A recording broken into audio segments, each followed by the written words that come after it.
Hey there. Thank you so much for joining me, Jourdan. How are you doing today?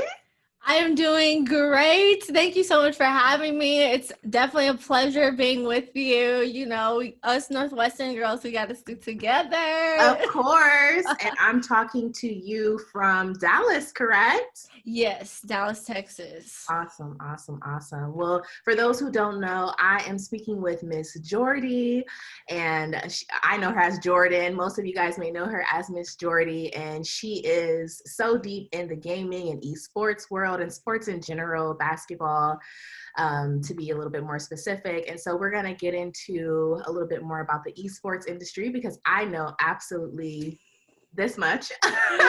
So I definitely have been studying up before our interview today, but I would love to know, for a novice like me, in your own words, how would you describe the esports and gaming industry? Yeah, so esports is simply, to put it in as few words as possible, it's professional video gaming. People compete against one another on different titles. So unlike, traditional sports where it's like basketball, football, esports kind of comprises all titles and all games. So that includes the Call of Duties, that includes the NBA 2Ks, Madden's, League of Legends, all of those fighting games are included. So esports is all encompassing, which also has like subcategories for fighting games, shooting games, sports, stuff like that. And as far as gaming goes, I'm personally really happy to see gaming getting a lot more spotlight lately, especially since COVID and everything. People are quarantined. There are no sports. Well, now there is as of this recording, but when we first popped off, in March, it was nothing. So everyone was kind of turning to gaming. You saw T-Pain hopping on, you see Drake getting more involved, Logic. So gaming is here. Gaming is mainstream. It's been mainstream, but even more so now. It seems like every year more and more people are interested in how to invest, but also be involved in the space. So Yeah. yeah. That's awesome. And so you are killing the game on Twitch, over 5,000 followers as of today. Yes. And I'm super proud of you. So, how did you get into that platform and start building your audience there? Yeah, so I actually started Twitch when we were at Northwestern. I started streaming in 2018, and I think it was actually like January or February 2018. I was in my apartment. I lived in a studio by myself. And prior to that, I really was mainly focused on, like, I got a degree in computer science before the graduate degree, and I wanted to develop games, but I didn't really play them while I was in studying for my bachelor's because I didn't have time. So at Northwestern, honestly, even though we didn't have that much time, I found it was cold. I'm a Southern girl. I was in my apartment. So I was like, let me just stream. If I might be playing games anyway, I may as well just stream. It was literally just started as a hobby, just talking to people in chat and stuff like that. And since then, like, now it's grown. I didn't really take it as serious back then. I didn't start taking it more serious until the end of last year, maybe right around my birthday in October. So it's definitely grown a lot more than I thought. I literally just did it for fun, and now it's actually something I'm taking a lot more serious. That's incredible. And for people who don't know, not only are you killing it on Twitch and on YouTube and just awesome in the gaming and esports world, and your videos are fun and hip and engaging, but also you are a host. You've hosted so many different tournaments in the esports space, which I want to talk about as well. But before we get into that, you also, if that wasn't enough hats to be wearing, she is in the NBA. She works with the Dallas Mavericks. Tell us, what do you do for them and how did that come to be? Yeah, so I am the esports content manager for the Dallas Mavericks. I started part-time. So we finished the program through my fourth quarter at Northwestern. I did an internship. I guess it was like part-time. I don't really know how you classify it, but I was in DC and did an internship with the Wizards team with their esports org. Moved back to Dallas, didn't have a job. I saw that the Mavs had an opening for a part-time street team member. So I was like, okay, street team, this might get me in the door, you know, with the gaming team. I covered gaming at Northwestern, and it's my love. You know, I've been doing it since a kid. So I was like, I'll just do whatever. Like, so literally I was the one street team member, you know, team, it was solo. And I was wheeling a cart, TVs, the console, setting it up at the concourse at the American Airlines Center for the Mavericks. So I did that probably up until it was November, maybe 2018, all the way up until March 2019, April, when the season started. They wanted to do a lot more content for the Mavericks and for the gaming team, because gaming is all digital, it's all content based. So I got brought in as a content coordinator, and you know, they needed help with social, with digital. I learned all that at Northwestern, and even though it wasn't, you know, journalism like I studied, all the skills are transferable. So the editing, the writing, I write for the website. I manage the website, you know. I do the social, write a lot of the copy on social. So it's not long form like it is with Journo. It's mostly just short form, quick, but it's all the same skill set. So that's how I got in the door. I tell people all the time, like, don't be afraid to do whatever you can, you know.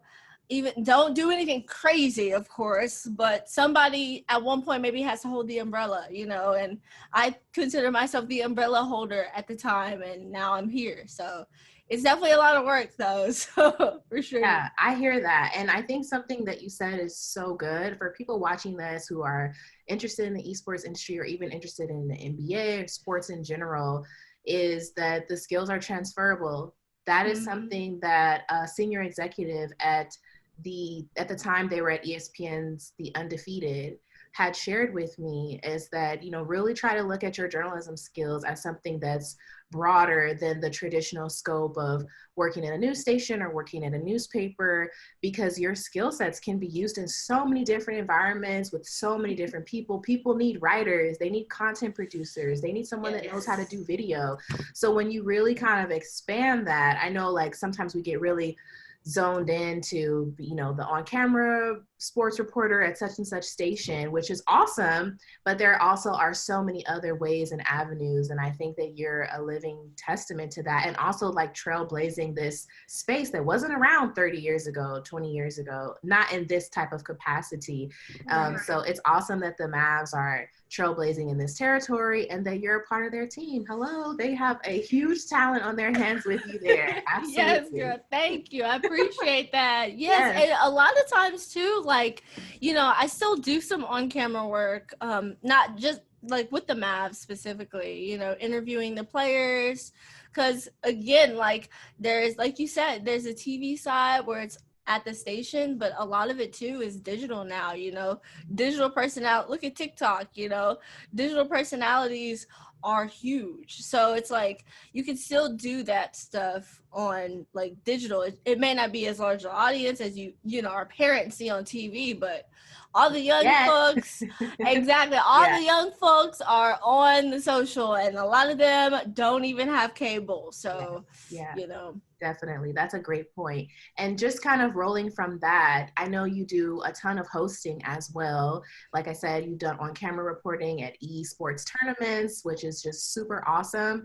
And so I want to ask you, with 2020 and the pandemic and everything that's going on, how has that shifted the industry and with live events and tournaments? Right. So it's definitely taken a huge shift. I worked a lot with Microsoft and the Coalition on an Xbox title called Gears of War. Well, we were basically supposed to go to a couple of other locations. They were supposed to come to Texas and then another location in the United States and also back to Mexico. Well, unfortunately, those in-person events got canceled due to, the pandemic situation. And, even though like I didn't get a chance to still be involved with the project because my role is like more like on stage presenter and stuff like that, but I've still gotten new opportunities with the virtual aspect specifically. So it's like now I host a show on UMG TV called UMG 2K Tonight, and it's all about the gamers playing on their UMG gaming platform. And literally it's myself and another host hosting, like doing just what we're doing now on a Zoom call, but we use a platform called vMix, and we hosted just like we're side by side. So it's interesting with gaming is the gamers are at home, we're also at home, but the broadcast is all coming together. The studio records from Phoenix. So it's definitely an area that I think gaming has adapted very well to. So for example, Call of Duty, they also canceled all of their in-person tournaments, but now everyone again is filming just like we're doing on Zoom. The players are playing from their respective cities, and they had to adjust and do their whole production remotely. And even the NBA 2K League has done that. So Mavs Gaming, our team, we played from Dallas. The Timberwolves played from Minnesota. Everyone has played from their respective cities, but they still had to, have a season. And our season did, even though it was no basketball, the NBA 2K League still went on. And because of that, ESPN picked up our broadcast, and, it was more exposure for the league entirely. So for gaming, it definitely helped a lot. A lot of people, I think, sat back and watched these gamers play if they did, who normally wouldn't do it. So yeah, it was definitely an adjustment, but I think gaming really adapted well to the pandemic situation. Which is awesome too. Yeah, I think there's something that I would say to people in the beginning of the pandemic in March, and I was like, everyone's getting an upgrade. The whole world is getting an upgrade right now. Yes. If you weren't heavily in digital before, that real sharp pivot just hit the world literally. And so people have had to kind of bounce back and adjust. And if anything, esports was already organic. You see what I'm saying? To just continue in that space. So exactly. Yeah. And for people who are interested in creating a Twitch account and getting into esports, who look up to you in your career, what advice would you give them just to get started? I think the biggest advice I would give is to just do it. I spent a lot of time, specifically when I look at my YouTube, I spent years just saying, okay, I want to make a video, I want to do it. But the difference is with Twitch, and the Twitch has grown so much more than the YouTube channel has so far. I mean, I started later, but just start, just kind of, you don't have to have it all figured out. And the beauty of everything too is with gaming, like a lot of times the players, if you don't want to just specifically focus on one title, a lot of people are very accessible, and you can send them a DM, you can schedule an interview. Maybe you're interested in being a journalist for gaming. So, you can schedule those interviews, you can start a blog site, you can start a YouTube channel where you're just reporting on what's going on in the space. I think that's really important, and just give it a try, don't be nervous. And also, you don't have to buy a lot of equipment to start. I think that's one of the number one questions I get is, oh, how much equipment do I need? When I started, I didn't use a webcam. It was literally just me streaming off of the console, straight off the Xbox. So it's definitely one of those things now, and I grew my equipment over time. So I'd buy one thing here, another thing there, just as it grew, and more people started watching. So I definitely think you don't need a lot, but just do it. Like, don't worry about how many people are watching. Tell your mom to open up her phone and tune in. Have your cell phone open. Have your laptop open while you're live. That's 3 devices that will at least be in there with you. So that's definitely the biggest advice I would say for starting a YouTube or Twitch channel. Just do it. Yeah. And that's good life advice too, in general. You know, even with corporate businesses and stuff like that, I can think of people who, you know, really want to get into the video space, or they really want to grow as the face of their brand, or even people who want to get into the sports reporting field. You know, just start, just play around. Like you said, you got started, it was cold in Chicago. Right? You're like, okay, let me get into this, and look at how it's grown from there. So Right. I think that that's excellent advice. And for people who want to get in contact with you or connect with you on your platforms, where can they go? Sure. So you can find me on Instagram, Twitch, and YouTube, all at Miss Jourdy, MissJourdy. And my Twitter account is my first and last name. So it's Jourdan Kerl, JourdanKerl. So that's how you can find me. Yes, wonderful. Well, thank you so much for spending time with me today, all the way in Dallas, giving me some of your time. I love it. And we'll definitely have to catch up in our own time with one another. But thank you so much, Jourdan, for joining me. Thank you, Sunday. I appreciate it. We are going to have to catch up, girl.